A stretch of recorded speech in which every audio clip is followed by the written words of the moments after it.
জলসা করেছিলাম, তো ওই বক্তব্যটা নেটে আছে। এখনো পর্যন্ত প্রায় 15 লক্ষ মানুষ দেখেছে। রোজার আগে জলসাটা করেছি, ওর থেকে 30 সেকেন্ডের একটা বক্তব্য কেটে আশিক বলে একটা ছেলে আমার বিরুদ্ধে নেটে ছেড়ে দিল। এ কিছু জানে না, আবল তাবল বলে, এটা হাদিসে নেই, কোরআনে নেই, এটা কি হাদিস? আর বাংলার একজন বিখ্যাত মুফতি নাসিরউদ্দিন চাঁদপুরি সাহেব, ভাই আলেম যে সিলসিলার হোক, আমি প্রত্যেক আলেমের পা জুতো মাথায় রাখি, প্রত্যেক আলেমের পায়ের জুতোর ধুলো আমি চোখের শর্মা বলে মনে করি। মুফতি নাসিরউদ্দিন চাঁদপুরি সাহেব নিঃসন্দেহে বড় মাওলানা, আমি ওনার ছাত্র হওয়ার যোগ্যতা রাখি না। ওনার একটা ভিডিওকে কাটিং করে আমার ভিডিওর সাথে লেগিয়ে দে, মানে এমন করেছে যেন উনি আমার বিরুদ্ধে বলছে। কি ওই ছেলেটা আমার বিরুদ্ধে বলছে, এটা হাদিসে কোথায় নাই, সুলাইমান নবীর ঘটনা। এ মানুষকে বিভ্রান্ত করছে, এর থেকে দূরে থাকো। আমি আজ নেটের মাধ্যমে এতগুলো নেট এগেন আছে, আসলে ব্যাপারটা কি জানেন, কোন কক ডাক্তার যদি অপারেশন করে সে রোগী বাঁচবে বলে মনে হয়? কথা বলে না। ও ছেলেটা একজন হাফেজ, ও হাদিস নিয়ে বিশ্লেষণ করছে, কথা বুঝতে পারছেন না? আমার বিরুদ্ধে বললো এটা হাদিসে নেই। আমি এই নেটের মাধ্যমে ওকে চ্যালেঞ্জ করছি, আমার 2 ঘন্টার বক্তব্য আমি কোন জায়গায় বলেছি যে এটা হাদিসে আছে? তুমি আমি দিদি মাথা ব্যথার মলো, তুমি নে পোঁদে ব্যথায় লেগে গেছো, দোষটা আমার না তোমার? আর কথা বলে না।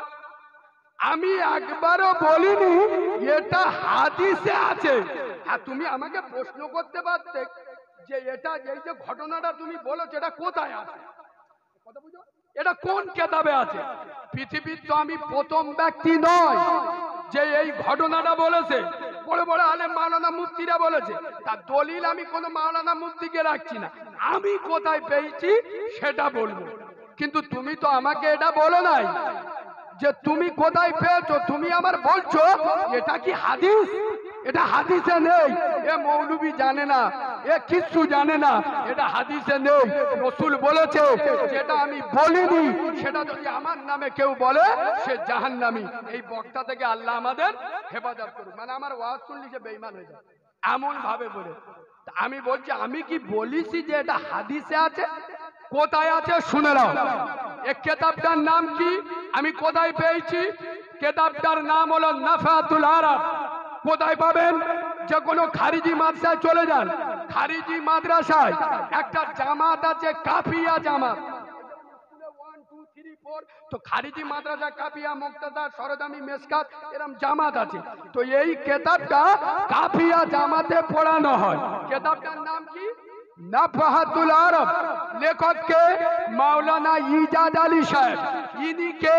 দারুল উলুম দেওবন্দ, গোটা দুনিয়ার দ্বিতীয়তম মাদ্রাসা, এশিয়ার বিখ্যাত মাদ্রাসা দারুল উলুম দেওবন্দ প্রখ্যাত একজন মুহাদ্দিস মাওলানা ইজাদ আলী সাহেবের লেখা নাফাহাতুল আরবে 110 এবং 112 পৃষ্ঠায় এই ঘটনাটা এসছে। যদিও এটা আরবি সাহিত্যর কিতাব, আরবি সাহিত্য চর্চার জন্য আমি এই ঘটনাটা ইন্নাল্লাহা হুয়ার রাজ্জাকু যুল কুওয়াতিল মাতিন, আল্লাহ বলছে আমি নিশ্চয়, আমি আল্লাহ উত্তম রেজেক দাতা। এই তাফসীরের উপরে কথা বলতে গিয়ে সুলাইমান নবীর এই ইতিহাসটা আমি বলেছি। এটা ইতিহাস, ঘটনা কিতাবে এসেছে। আমি যদি বলতাম এটা হাদিসে আছে তখন তুমি আমাকে বলতে পারতে নানির কবর কোথায়, কাঁদছো কোথায়। এসব এরা কি করে জানেন? আমি বলে দিচ্ছি। বাংলাদেশে দেখেছেন, আজকের আমি ইউটিউবার ওলাদের নাম করি কেন? আগের যুবক ছেলেরা ইউটিউবে গান বাজনা নিয়ে মেতে থাকতো, এখন মাশাআল্লাহ এই সব ইউটিউবারদের জন্য এদের বরকতে আপনার ছেলেরা গজল শোনে, ওয়াজ শোনে। এটা ভালো না খারাপ? কিন্তু বাংলাদেশে দেখবেন শুধু লাগালাগি, এ মোল সাহেব ও মোল সাহেবের বিরুদ্ধে গাল দিচ্ছে, ও মোল সাহেব এ মোল সাহেবদের বিরুদ্ধে গাল দিচ্ছে। আজ বাংলায় কিছু মিডিয়া এরম তৈরি হয়েছে, এরা শুধু এ ওর বিরুদ্ধে, ও তার বিরুদ্ধে, সে তার বিরুদ্ধে। এরা হলো ইউটিউবের ভাইরাস, এদের থেকে দূরে থাকবেন, এরা হিংস্র প্রকৃতির লোক।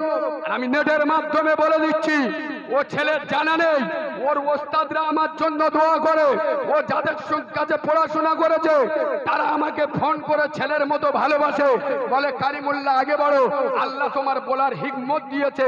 তারা আমার পিছনে ফু দিয়ে উড়ে আসি নাই, এই জায়গায় আল্লাহর কাছে চেয়ে এসছি।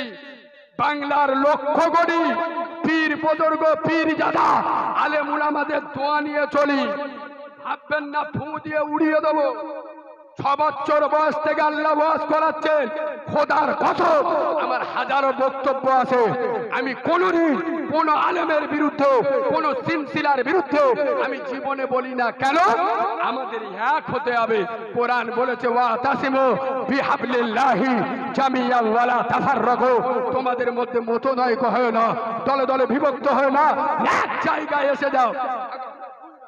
যদি মারামারি করে ছাড় হয়ে যায়, তাহলে এক ভাইয়ের সাথে যদি ওর মারামারি থাকে, আপনার মারা ওর জন্য সহজ হবে না কঠিন হবে?